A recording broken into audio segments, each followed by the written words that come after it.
Nature's comfort. Ramraj presents bamboo cotton white shirts. இப்போது புதிய அறிமுகம் அச்சி ஹோட்டல் சாம்பார் 50 கிராம் ரூபாய் 20 மட்டுமே. சன்லேண்ட்ல சமைச்சா சக்தி தானா வரும். ஸ்க்ரப் டைஃபஸ்னு சொல்லி ஒரு இன்ஃபெக்ஷன் பரவிட்டு இருக்கு. அந்த லார்வா கடிச்சிடுச்சுன்னா 6 டேஸ்க்கு அப்புறம் வந்து உங்களுக்கு ஃபீவர் வரலாம், ஜாயிண்ட் பெயின் வரலாம், உங்களுக்கு மசில் ஃபெட்டிக் வரலாம், வலிப்பு, கன்ஃபியூஷன், சீஜர் வந்து இறந்து கூட போகலாம். ஸோ கர்ப்பிணி பெண்களுக்கு என்ன மெயின் ப்ராப்ளம்னா மிஸ்கேரேஜ் வரலாம், அபார்ஷன்ஸ் வரலாம்.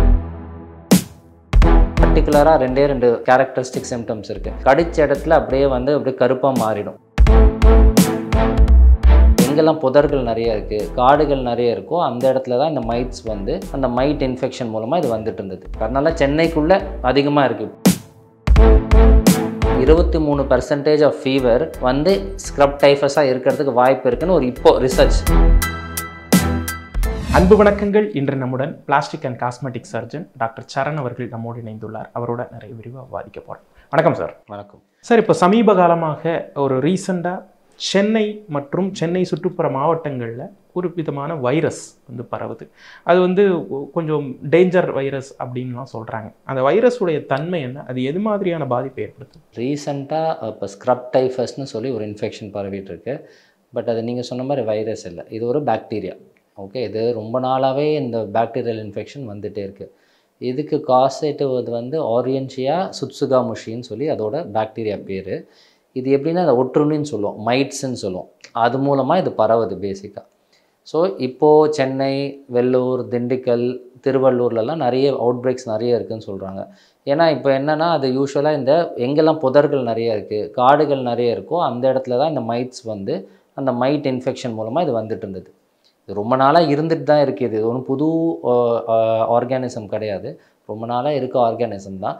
பட் இப்போ டயக்னோஸ் பண்ணுறதுனால இப்போ நியூவர் மொடாலிட்டிஸ் வந்து முன்னாடி இதே மற்ற வைரல் டிசீசஸ், அதாவது டெங்கு, மலேரியா மாதிரி அதே ஹெட்டேக் வரும், ஃபீவர் வரும், ஜாயிண்ட் பெயின் வரும், ரேஷ் வரும்.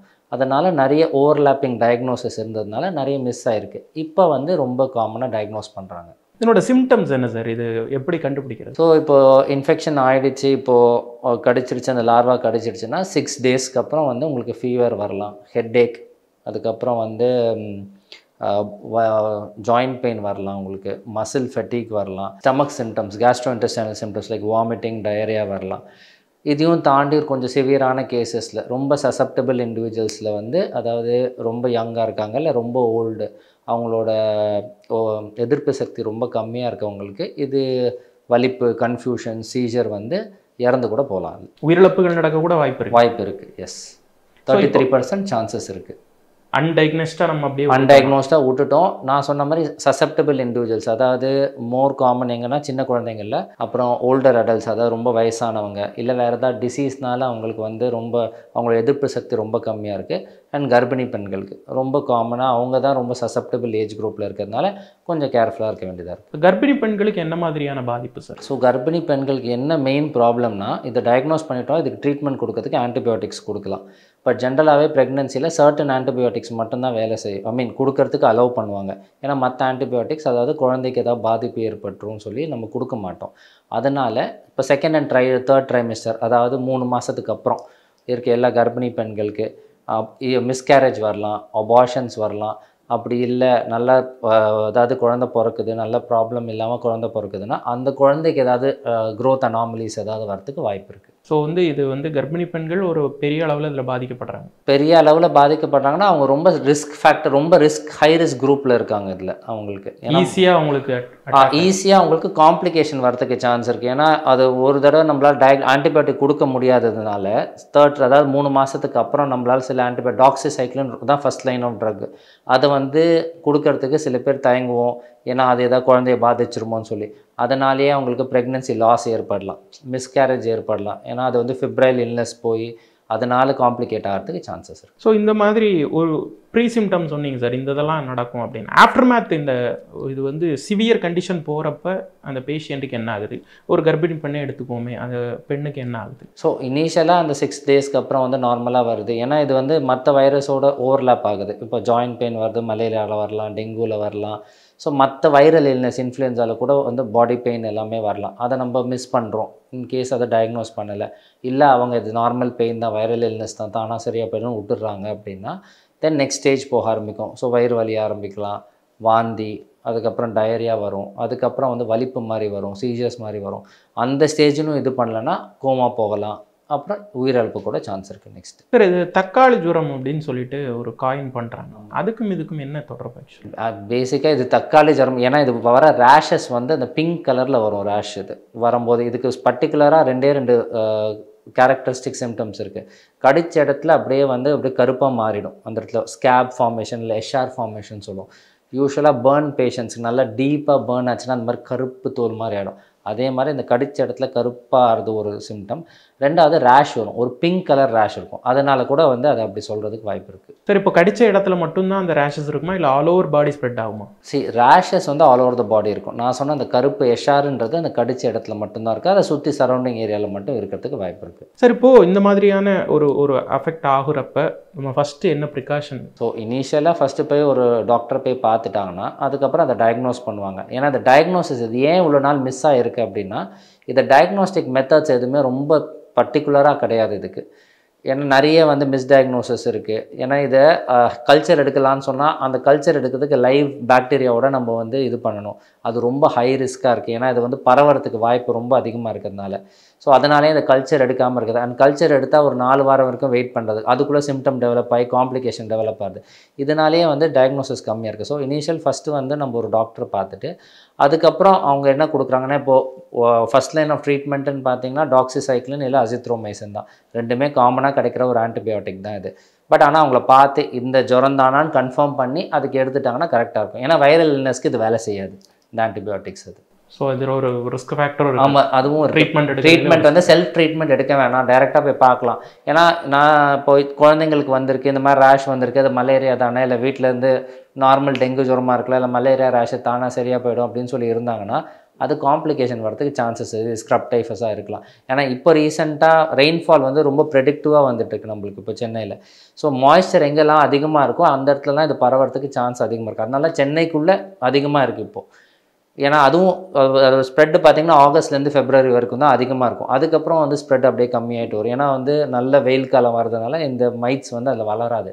அண்ட் ரொம்ப கூல் கிளைமேட்ஸ், இப்போ நீல்கிரிஸ், மதுரை அந்த சைட்லலாம் வந்து பெருசாக இதில் வந்து ஸ்ப்ரெட்டே கிடையாது, எவ்வளோதான் வெஜிடேஷன் இருந்தாலும். ஏன்னா அந்த இடத்துல இது வளராது, இந்த ஒட்டுண்ணின்றது வளராது. பேசிக்காக ப்ரான் ஏரியாஸ்ன்னு சொல்லக்கூடிய இந்த நார்த்தன் டிஸ்ட்ரிக்ட்ஸில் வந்து கர்ப்பிணி பெண்கள் கொஞ்சம் கவனமாக. ஆமாம், ஃபீவர் மாதிரி இருந்ததுன்னா இமீடியட்டாக அதை டயக்னோஸ் பண்ணுறது ரொம்ப நல்லாயிருக்கும். ஏன்னா ஒரு பாயிண்டில் வந்து ஏதாவது சரி உடம்பு சரியில்லை, ஓகே நார்மலாக இருக்குது, சரி கொஞ்சம் உடம்பு வலி இருக்குது, ஒரு வாரம் வேலைக்கு போகல அப்படின்றதுலாம் ஓகே. பட் அதில் மெயின் காம்ப்ளிகேஷனாக ஒன்று குழந்தைக்கு பாதிப்பு இருக்குது, இல்லை குழந்தைய லாஸ் ஆகிறதுக்கு சான்சஸ் இருக்கிறதுனால அவங்க ரொம்ப கேர்ஃபுல்லாக இருக்கணும். அதில் இப்போ வந்து நீங்கள் சொன்ன சிம்டம்ஸ் எல்லாமே more or less chikungunya or டெங்குவோட கம்பேரிசன் பண்ணும்போது ஒரே மாதிரி இருக்கு, ஒரே மாதிரி தான். அப்படி நம்ம தப்பா போறதுக்கான வாய்ப்புகள் இருக்கு இல்லையா? இவ்வளோ நாளாக அதனால தான் வந்து மிஸ்டயக்னோஸ். பட் இப்போ ஒரு ஸ்டாட்டிஸ்டிக்ஸ் எடுத்ததில் 23% ஆஃப் ஃபீவர் வந்து ஸ்க்ரப் டைஃபஸாக இருக்கிறதுக்கு வாய்ப்பு இருக்குன்னு ஒரு இப்போ ரிசர்ச் அதாவது ரிட்ரோஸ்பெக்டிவ் ரிசர்ச் ஒன்று பண்ணி பார்த்துட்டுல அவங்க சொல்கிறாங்க, இவ்வளோ நாளாக பண்ண ஃபீவரில் 23% ஆஃப் ஃபீவர் ஸ்க்ரப் டைஃபஸாக இருக்கிறதுக்கு சான்ஸ் இருக்குது அதே சிம்டம்ஸ்னால. அதை நாங்கள் யூஸ்வலாக பைரக்ஸியா ஆஃப் அன்னோன் ஆரிஜின் அப்படின்னு சொல்லுவோம். அதாவது ஃபீவர் எதனால் வருதுன்னே தெரியாது, அந்த மாதிரி இருக்கும். அந்த மாதிரி கேட்டகரியில் இது வந்து ரொம்ப நாளாக மிஸ் ஆகிட்டே இருந்தது. பட் இப்போ கொஞ்சம் நல்ல டயக்னோஸ்டிக் மெத்தட்ஸ் இருக்கிறதுனால இப்போ நிறைய வருது இப்போது. ஏன்னா அதனால தான் இப்போ வந்து முன்னாடி 33% வரைக்கும் சவுத் இந்தியா, அதாவது தமிழ்நாடுல வந்து 33% வரைக்கும் வந்து உயிரிழப்புக்கு சான்ஸ் இருக்குது அப்படின்னு சொல்லி ஒரு ரிசர்ச் சொல்லுது. ஸோ இப்போ வர இது ட்ரீட்மெண்ட்ஸில் வந்து ஏன்னா இது உயிரிழப்பு வரைக்கும் போகக்கூடாது, ஏன்னா இதெல்லாம் ப்ரிவென்டபிள் டிசீஸ் இல்லை ட்ரீட்டபிள் டிசீஸ், அதெல்லாம் கொஞ்சம் காஷியஸாக இருந்தால் பெட்டராக இருக்கும். ஸோ இந்த நீங்கள் சொன்ன மாதிரி அசித்ரோமைசின் இந்த மாதிரியான ஆன்டிபயோட்டிக்ஸ் போட்டால் மட்டுமே போதுமா, இல்லை வேறு ஏதாவது டெஸ்ட் ஏதாவது எடுக்கும்? யூஸ்வலாக இந்த டெஸ்டிங் மெத்தட்ஸ் ரொம்ப இதுவாக இருக்குது, ரொம்ப காஸ்ட்லியாக இருக்குது. ஹை ரிஸ்கில் இருக்காங்க, இன்கேஸ் உங்கள் மருத்துவர் சொல்கிறாரு இதை எடுத்து பார்த்தா இது பெட்டராக இருக்கும், ஏன்னா இந்த மாதிரி இருக்க வாய்ப்பு இருக்குன்னா அப்போது ஒரு பிசிஆர் டெஸ்ட் எடுக்கிறதுல வந்து தப்பு கிடையாது. எல்லாருக்கும் பிசிஆர் எடுக்க முடியுமா, லார்ஜ் ஸ்கேலில் எடுக்க முடியுமானா அது முடியாது. ஸோ இனிஷியல் ட்ரீட்மெண்ட் பண்ணி எடுக்க, இந்த மாதிரி சிம்டம்ஸ் இருக்குது, அவங்க கொடுக்குற ஆன்டிபயோட்டிக்ஸ் வச்சு இனிஷியல் ட்ரீட்மெண்ட் பண்ணிவிட்டு இன்கேஸ் அதுக்கு ரெஸ்பாண்ட் ஆகலை அப்படின்னா நம்ம அதுக்கு ஃப்யூச்சராக என்னன்றது பார்க்கணும். இப்போ ஸ்க்ரப் டைஃபஸ் அது ஒரு பக்கம் இருக்கட்டுமே சார், இந்த மாதிரியான இப்போ ரீசன்ட் டைமில் ஸ்கின் அஃபெக்ட் பண்ணி ஒரு முதல்ல ஸ்கின் வழியாக வரக்கூடிய நோய்கள். சமீபத்தில் குரங்கம்மை பார்த்தோம், சவுத் ஆப்பிரிக்காவையே போட்டு உலுக்கி எடுத்த குரங்கம்மை பார்த்தோம். அதனுடைய 2-3 கேஸ் கூட இங்கே இந்தியாவில் ரிப்போர்ட் ஆனதில் பார்த்தோம். இந்த ஸ்கின் வழியாக வரக்கூடிய அந்த நோய்களுடைய தன்மை இருக்கு இல்லையா, இது மாதிரி வேறு என்னென்ன இருக்குது சார் ஆக்சுவலாக? இப்போது நீங்கள் சொல்கிற மாதிரி இப்போ டெங்கு இருக்குது, டெங்குலேயும் ரேஷ் வரும். மலேரியா ரொம்ப காமனாக மலேரியா ரேஷ் வரும். சிக்கன் பாக்ஸ், மீசில்ஸ் இதெல்லாம் கூட ரேஷ் வந்துட்டுருக்கும். இப்போ என்னென்னா க்ரௌட் ரொம்ப அதிகமாகிடுச்சு, இதுதான் ஸ்ப்ரெட் ஆஃப் இன்ஃபெக்ஷன் ரொம்ப இதுவாக இருக்குது. அண்ட் நிறைய கிராஸ் இன்ஃபெக்ஷன் மாறி மாறி வருது. இப்போ ஃபார் எக்ஸாம்பிள் COVID-19 வந்துச்சு. இப்போ கோவிட் எத்தனை வேரியன்ட் இருக்குதுன்னு யாருக்குமே தெரியாது, அத்தனை வேரியன்ட் இருக்குது இப்போது. ஏன்னா இப்போ வர இன்ஃப்ளூயன்ஸாவோட அது ரொம்ப அப்படியே மிங்கிள் ஆகி மியூட்டேட் ஆகி ரொம்ப காமனான கோல்டாக மாறி எல்லாருக்கும் கிட்டத்தட்ட இன்ஃபெக்ட் ஆகிருக்குன்னு வச்சுக்கோங்க. அந்த மாதிரி வந்திருக்கு. அதே மாதிரி இதே வைரல் டிசீசஸ் இன்ஃப்ளூயன்ஸாவில் கூட ரேஷ் வரதுக்கு வாய்ப்பு இருக்குது. ஸோ காமனாக எல்லா வைரல் டிசீஸுமே ஒரு ஸ்கின், அதாவது ஒரு ஸ்கின்னில் ஒரு தன்மை இருக்க தான் செய்யுது. ஸ்கின் வழியாக தான் அது வெளிப்படுது. ஏதாவது ரேஷ் இருக்குது, இந்த ரேஷ் பார்த்து ஓகே இது இதுவாக இருக்கலாம் அப்படின்றத நம்மளால் டயக்னோஸ் பண்ண முடியும். ஒரு டயக்னோஸ்டிக் ஃபீச்சராக கூட இருக்கும் சில இதில். Coming to the skin care sir, இந்த மாதிரியான நோய்கள் வந்த பிறகு அது அந்த ரேஷஸ் எல்லாம் மறைஞ்சாலும் அந்த தழும்புகள் இருக்குமா இல்லை என்ன மாதிரி? சம்டைம்ஸ் இப்போ சிக்கன் பாக்ஸ் பார்த்திங்கன்னா அந்த தழும்பு இருக்கும், கண்டிப்பாக இருக்கும். ஓகேவா? ஸோ அது நம்ம ஃப்யூச்சரில் இப்போ ஃபேஸில் ரொம்ப நிறைய அதுக்கு ட்ரீட்மெண்ட்ஸ் தனியாக இருக்குது. என்னதான் ட்ரீட்மெண்ட்ஸ் இருந்தாலும் ஓரளவுக்கு கம்மி பண்ண முடியும். கம்ப்ளீட்டாக ஸ்கின்னை முன்னாடி மாதிரி கொண்டு வர முடியுமா, அந்த மாதிரி எதுவும் பெரிய லெவல் ட்ரீட்மெண்ட்ஸ் இல்லை. அப்படியே ஸ்கின்னை ப்ரீவியஸாக கொண்டு வருது. பட் அதை மறைக்கிறதுக்கு there are few treatments which are available இருக்குது. ஸோ அதே மாதிரி வைரல் டிசீசஸ் எல்லாமே ஏன்னா full depth of the skin involve ஆகிறதுனால கண்டிப்பாக ஒரு லெவல் ஆஃப் ஸ்கார் இருக்க தான் செய்யும். தழும்பு இருக்க தான் செய்யும். பட் இப்போ வர டெக்னாலஜியில் அதை கொஞ்சம் கம்மி பண்ண முடியும். இல்லை சில சமயம் எவ்வளோ லெவல் கம்மி பண்ண முடியும்னா, நான் இப்போ இங்கேருந்து உட்காந்து பேசிகிட்டு இருக்கேன், உங்களை இப்போ பார்க்கும்போது அந்த இடத்துல தழும்பு ரொம்ப தெரியாத மாதிரி லெவல் பண்ண முடியும். ஆனால் உத்து பக்கத்தில் போய் பார்த்தா அப்போ தெரியும், ஒரு எஃபெக்ட் இருக்கும். கண்டிப்பாக நிறைய விஷயங்கள் பகிர்ந்துக்கிட்டீங்க சார் ஸ்க்ரப் டைஃபஸ் வைரஸ் பற்றி. உங்களுடைய நேரத்திற்கும் உங்களுடைய கருத்திற்கும் ரொம்ப நன்றி. ரொம்ப thank you. Nature's comfort. Ramraj presents bamboo cotton white shirts. இப்போது புதிய அறிமுகம் ஆச்சி ஹோட்டல் சாம்பார் 50 கிராம் ரூபாய் 20 மட்டுமே. சன்லேண்ட்ல சமைச்சா சக்தி தானா வரும்.